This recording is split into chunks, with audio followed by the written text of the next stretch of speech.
So how have you been? Great. Yeah. Yeah. Today was the first day with students. Oh, wow. Yeah, so we went back last week, Tuesday, to prepare. And today we met students for the first time online for the next 3 days. And then the blended learning would start on Monday. Okay. And that is for the whole New York City school system? Yeah, that's for the entire school system. Yes. Yeah. So for those who are watching, this is Alhassan Susso. He wrote had an incredible contribution in a chapter on how we can support teachers from marginalized communities in the new book, Flip the System US, How Teachers Can Transform Education and Save Democracy. But Alhassan, why don't you set the stage by telling us a little bit about where you teach in New York? Yes. So I teach in the South Bronx, District 7, which is considered to be the poorest congressional district in the US.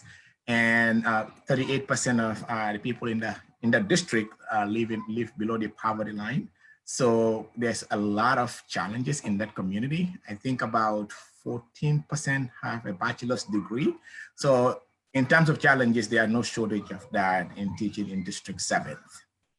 Yeah, and you write a bit in your chapter on some of the social and emotional stress that teachers feel when they're teaching marginalized communities like that, regardless of if come from a marginalized population themselves. Yes. Yeah, talk a little bit about that. What are some of the challenges that someone like me teaching in a rural area where we have our own issues with poverty and all that, but explain some of the unique challenges that you face teaching in a urban, impoverished area like you do. Yeah, so obviously every community has its unique challenges. And teaching in an urban setting is no different. However, though, I think I will just put that in a larger context. One of the most pivotal aspects of teaching, which is very least discussed, at least in my opinion, is the social and emotional wellness of educators. Because it is impossible to provide something that you do not possess. So when we are asking teachers to pour their heart out there and do what is best for our students, it is equally important that those people that are going to be taking care of our kids are taking care of as well. So that comes with what? There are a few things that we could think about in how we could support teachers, because in my district, the number one reason for teacher turnaround is exhaustion. And we can mitigate that by helping teachers in several ways. First, I think it is important to provide teachers with autonomy. When you think about many other professions, I think there are, for example, when you're thinking about the healthcare profession, like doctors, there are about 3 pieces that separates them from educators in terms of their professional growth. It is about they have autonomy, and they pursue their interests, and they collaborate. And in order for us to effectively support our teachers, especially teachers in marginalized communities, I think we need to provide them with the opportunity to be able to do these 3 things. Now, when I'm talking about autonomy, I'm not necessarily talking about just letting people go. I think I think both of you and I know that could end up being disastrous. But I think collective autonomy would go a long way in helping teachers, especially in marginalized communities, to be able to create avenues whereby they're able to succeed on their own merits. Yeah, and there's a great section in her chapter that Melissa Tomlinson writes about the difference between individual and collective autonomy in the profession, right? So of course, if everyone had complete individual autonomy when they were teaching, you could have someone using like terrible corporal punishment or other really things that are bad for kids in their classroom, and they'd be allowed to do it because that's their professional right? And of course, that's not what anyone is advocating for. But what we're calling for, what you're talking about with collective autonomy, and what we're calling for in the book, is for teachers who understand the implications of policy to be driving the standards for the profession, right? So teachers are judged against standards that teachers created, because we know what good teaching should look like. But let me, since we're specifically focused on supporting marginalized teachers, and you certainly speak from a place of experience here as a Black man, and we don't have enough Black men in our profession. I know back in 2016, 2017, Pennsylvania gave out over 4,000 teaching certificates during that year, and only 26 were to Black men, right? So we know that there is a great need there. Yes. But if we have collective autonomy in the profession, but the profession is dominated by middle-class white women who don't understand the lived experiences of children in your district or of teachers that look like you, how can we mitigate that? How can we change that and make the system more supportive so that we can balance that out? Yeah, so while it is important to talk specifically about whether Black men or people of color, I think the ingredient for success in this profession, I think, is universal. Because when teachers feel supported, regardless of which community they are from, I believe in the long run, they will stay in the profession.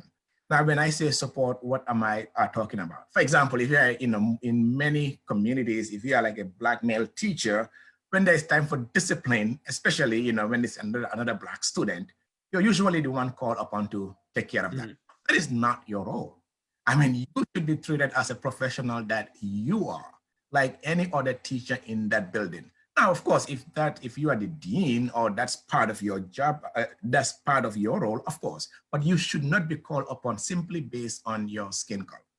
I think in order for us to attract and retain good teachers, especially teachers of color, I think it is also important to create avenues for them to explore other options besides just the ladder of leadership in education, which is from the classroom to becoming a principal, which not everybody wants to go into administration. However, there are ways that we could serve beyond our classroom, and I think for both you and I, we have been lucky that during over the past few years we have had opportunities to be in rooms that we probably would not have been if it wasn't for the title we held at the time.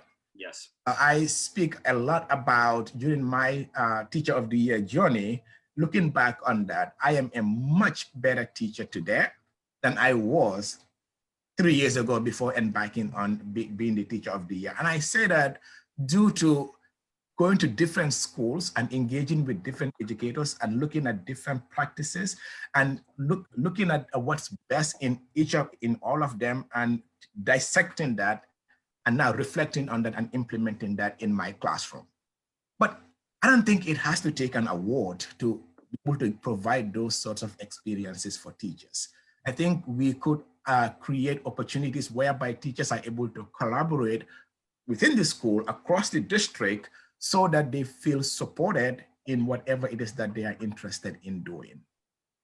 Yeah, you bring up something that's really key there. And there's this divergence in the teaching profession that those of us who have ended up as Global Teacher Prize finalist, Teachers of the Year, whatever it happens to be, we've had these opportunities that have exploded our professional growth and made us better. And we've had to go through a process that is inherently divisive. Because you're competing, right? In order for us to have opportunities to have professional collaboration, we've had to compete, which is the exact opposite, right? And there's something wrong with that. Because absolutely. The system should be focused on providing all teachers the opportunity to have those collaboration experiences, to collaborate across distance, to visit classrooms of teachers who are doing it right in ways, because all of us have our strengths and weaknesses. And if we could invite, if we could match someone who's weak in one area with someone who's strong in the other, you could see the entire profession elevated. And I think, and you make the case for this in your chapter. Talk a little bit about some of the organizations and some of the spaces that you've seen be effective in doing this and bringing teachers together in that way. Yeah, absolutely. So that to piggyback a bit on the previous question in terms of how do we recruit and train teachers of color, one of the things during my Teacher of the Year journey was that speaking with aspiring educators, because I spent a lot of time in schools sharing my journey and story with young people who are thinking about this profession but not quite sure. And in my conversations with them, one of the things that struck me was how they look at teachers and teaching. It's like, as a teacher, you simply belong in the classroom. And I think in order for us to attract talented people, we got to change that narrative. Teachers are more than just one dimension. We have multiple dimensions that we could explore. You know, teachers are leaders, teachers are authors, teachers are speakers, teachers are, you know, professional development coaches. So if students are able to see all of that, then they could see us as who we are, which is professionals, not necessarily people who simply belong in one space and told what to do. But to come back to now, the different organizations that I have seen during my journey, you know, one of them I would say was ESET, you know, this program called Elevating and Celebrating Effective Teachers. I was invited to keynote in Jersey at this program. And I have to tell you, Mike, I mean, after I left that program, I felt so not only pleased, but also really grateful that I was invited because of how great the event was.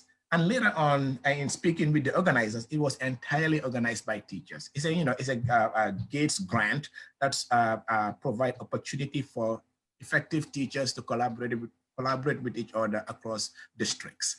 And I think if we are able to do more of that, like you mentioned earlier, we don't have to compete in order to be able to explore these opportunities because over 200 teachers were in that group that day.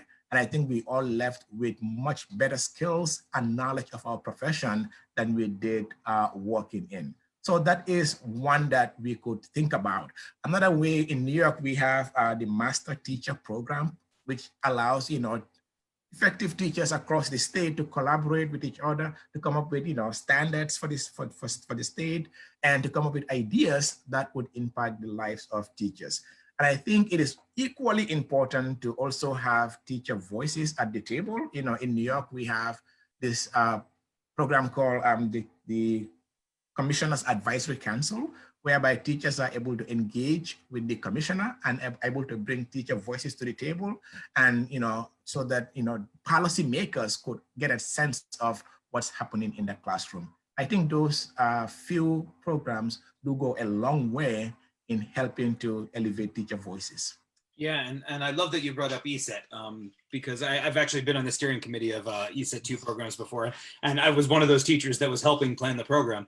And in addition, I'm also the lead organizer, or have been for years up here in northeastern Pennsylvania for an ed camp, you know, which is also, there's a whole chapter on ed camps in the book, which is completely a teacher-run Saturday where teachers come in and get exactly what they need.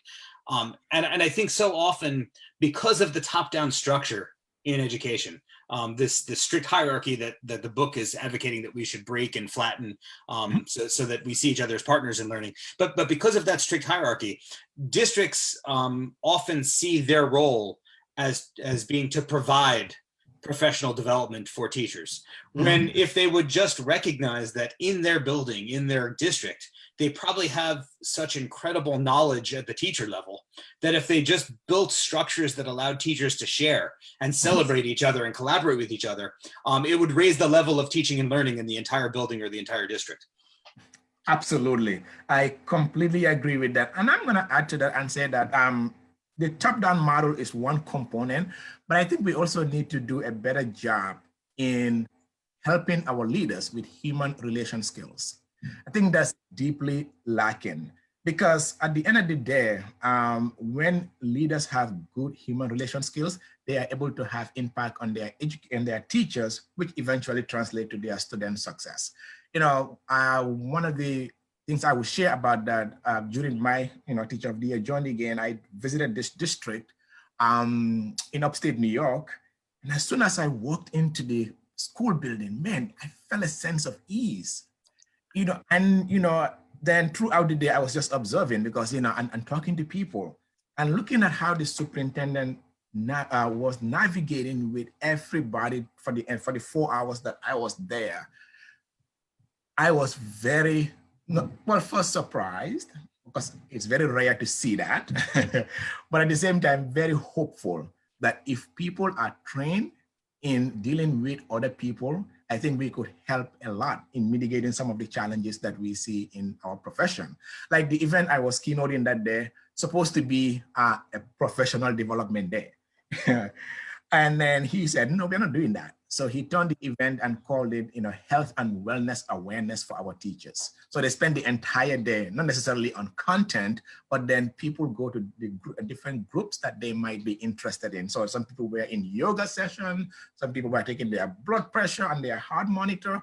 Basically, what he was demonstrating was that first and foremost, I care about your well-being. And by in doing so, I wondered, one of the people I spoke with was one of the school bus drivers there. I said, what kind of a superintendent is he? Could you tell me a little bit about him? He said, well, yeah, I've been working here for 11 years. Not once have I heard an employee complain about him. Wow. I said, wow. I said, well, I could definitely see that.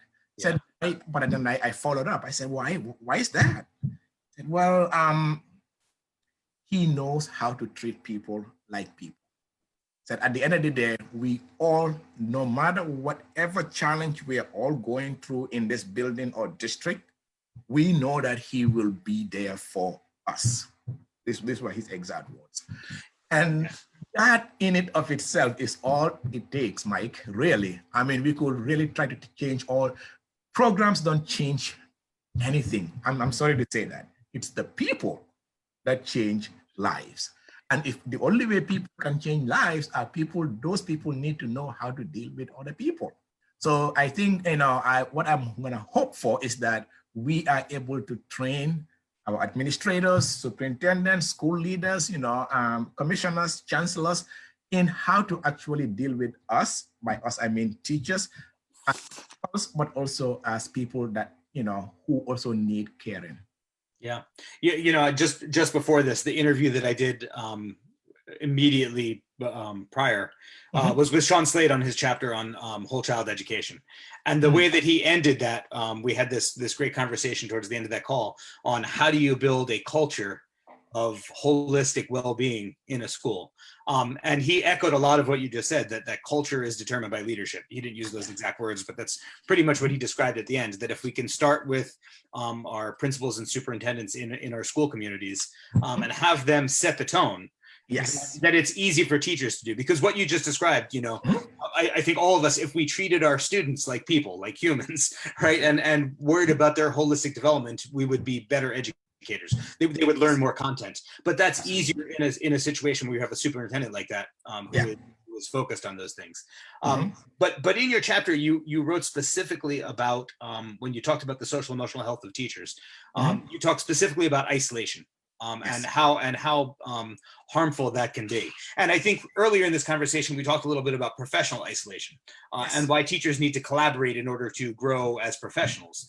But talk a little bit about the importance of human connection and especially in this context of supporting all teachers and not just teachers who find it easy to fit into the social norms of a building, of making sure that isolation isn't a problem for any teacher in a school community. Yes, absolutely. Teaching could feel very we do feel at times very isolated because we are in the room with our students. In many places, that's the structure. So in thinking about that, in the chapter, I talk specifically about how then can we go about reducing the isolation aspect of teaching. So I'm going to piggyback on where I started with the last question, and it's all about leadership. If you ask many principals, what's your number one priority in the building? It's like, well, student success. Well, no. How many principals deal with students on an hour-by-hour basis? No, many of them are just, monitoring what's going on. Their number one priority are those in their care. Who are those people? The teachers. The teachers' number one priority should be their students. And I think that's where many administrators tend to miss the point. They are worried about the wrong thing. If you take the people in your care, what you are looking for would automatically be fulfilled, because what most of them are looking for is, those high test scores and high results. But then it's hard to achieve those results if the needs of the people who could help the students to achieve those results are not met. So I think one phrase that I always share is that it is important to be interested in people rather than being interesting. So as a leader, you should create the roadmap and then trust the people in your care and give them the guidance and the support to get to the destination you are seeking. You know, this superintendent I mentioned earlier, one of the questions I asked him was, how do you deal with your teachers? Well, what I do is I am not an expert in math, science. His background is he was an ELA teacher. He said, I don't have that much expertise in math or science, so I can necessarily guide them in the process. But what I trust is that I will give them the resources that they need in order for them to do the job that they need to achieve. And I think if many leaders are able to do that, then it will reduce this feeling of isolation in the building. So at my school, for example, one of the things we do, we work in teams. So while we are in our individual classrooms, we also collaborate intensely within the team to ensure that we are serving our students the best that we know how. And we collaborate with each other very closely. And in that sense, it doesn't feel lonely in this on this journey because we are there for each other all the time. Which brings me back to what we started, which is the question of autonomy. I think when you are able to create the roadmap and give teachers the autonomy to collaborate, I think then you will reduce the issue of isolation, but also you will finally get the results you want because you are doing the right thing by your teachers. Wow. Yeah. So I think you articulated that so well in so many different areas. But I don't want to finish this call without talking about your journey specifically, because you and I have known each other for a couple of years now, and as an outsider, it's been fun for me to watch. You take different steps in your professional leadership journey and into new areas. In addition to just writing this chapter, you have your own book that's out. You've been a Global Teacher Prize finalist and a New York State Teacher of the Year. I think the two of us are two of the few people who did that backwards, right? We were Global Teacher Prize finalists before becoming State Teachers of the Year. But talk a little bit about your journey, how you went from writing to stepping into these new leadership spaces in the profession, both internationally and statewide, and what you've learned along that journey. Okay. Okay, where do I start with that? In terms of the journey, so I've been an educator now for just started my 8th year as this is my 8th year as an educator. So when I was a Global Teacher Prize finalist, one of the questions I get asked, because I just completed my 4th year of teaching, so I was a baby in this profession, man. As you will recall, 4 years ago. But I was asked that question a lot, man. How did you get it? How did you make it so fast? Well, no, I didn't make it because life is a journey. I feel like I'm on that journey. But I think for me, the ingredient for me is that I would consider myself one of the very few who unfortunately can say this in our profession. I feel blessed to have the administrators that I have. Because I mean, Mike, man, my principal since day one of being in that building just took me under her wing and did not let go. And so by giving me the autonomy, it allowed me to explore my interest. In doing so, I am able to impact my students in ways that I would never have been able to if I was constrained in what she would want me to do rather than letting me explore the things that I'm interested in. I will just share one thing about that. I remembered when I approached my principal and told her that I wanted to start this program for my students, for financial literacy, emotional intelligence, life skills program. But I told her that, well, I wanted to do this as a before school program. Our students are notorious for coming to school an hour late. So she looked at me and said, man, you know how that's gonna go? I said, no, but I think it's really gonna work. I was very passionate about it. She looked at me and said, well, okay, that's what you really wanna do. It has never worked, but it never hurts to try. And she had to move some things around to, bring in our AP all late for me to be able to do that program because she realized how passionate I was about it. And that program now, 6 years later, that has transformed our school, honestly. And because our students were not notorious for coming to school an hour late, but on average, about 60 to 70% of our seniors, I teach 12th graders, they come to school an hour early. So that took care of our attendance problem. And as a result of that, our students are passing, are having like a huge pass rate, and which eventually resulted in our increase in graduation rate. Because when I started at our school, our graduation rate that year was 31%. And last year we were at 84.9%.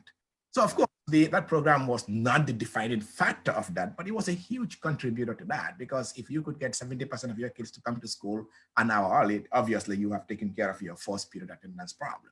But that's an example of somebody who is willing to trust your judgment and support you in the things that you are passionate about, and which eventually led me on the journey of New York State Teacher of the Year. And in that process, what I have come to learn is that I also try to be more patient also with our leaders, because I've seen the other side of the table. I've been in the rooms. I also know that we are all doing the best with what we know. That I have come to learn that from my journey. I don't think anybody is making these decisions to try to harm us. And this is why I mentioned earlier that I think it is extremely important for us to train our not us, but I mean for our leaders to be trained in human relation skills, because I believe they have good intentions. Most of them do not have the skills to execute what they intended to do. Yeah, that's really key. And I think I've come to that same realization also from being in those similar spaces. I think I used to criticize people's motives a lot more than I do now, right? And what I've come to understand, just like you just mentioned, is that people are trying to do the right thing. And it doesn't mean that we can't be critical, but I criticize different things now, right? So what I am perfectly fine criticizing and being critical about is if you are making decisions about students and you don't have teachers at the table, and you're not listening to teachers tell you what the unintended consequences are, then you're deficient by not bringing in those voices, right? Because even if you have the right motives, if you don't have people who are telling you what it's going to look like, things are going to go wrong, right? And that's what we've seen. I totally agree with that. And I think your point about your firsthand experience about your leadership in your school and how that's allowed you to have the professional autonomy to try new things is so key, right? That's really what we're pushing for, is this flattened hierarchy where teachers have professional autonomy to explore and do what they know is best for kids. And often it won't work, right? Like sometimes those things go terribly, but you learn from them and make them better. And if you don't have that opportunity, then you never learn. Yep. That is absolutely true. So I think at the end of the day is trust. And I think, for me, trust, I remember, this program I just mentioned 4 years ago, I was asking my students, how do you define trust? And one of my students said, and I've used the definition since, is confidence in the other person's ability to do the right thing. And for him, that's what trust means. And since then, like I said, I've been using that. I think that's what it is. If our leaders could have confidence in our ability to do the right thing, I think then they would provide us the autonomy, which will, of course, allow us to create avenues for our students to soar. Yeah. Fantastic. Well, Alhassan, thank you for taking some time. I know your first day of school, first day of time, I know how exhausted you must be.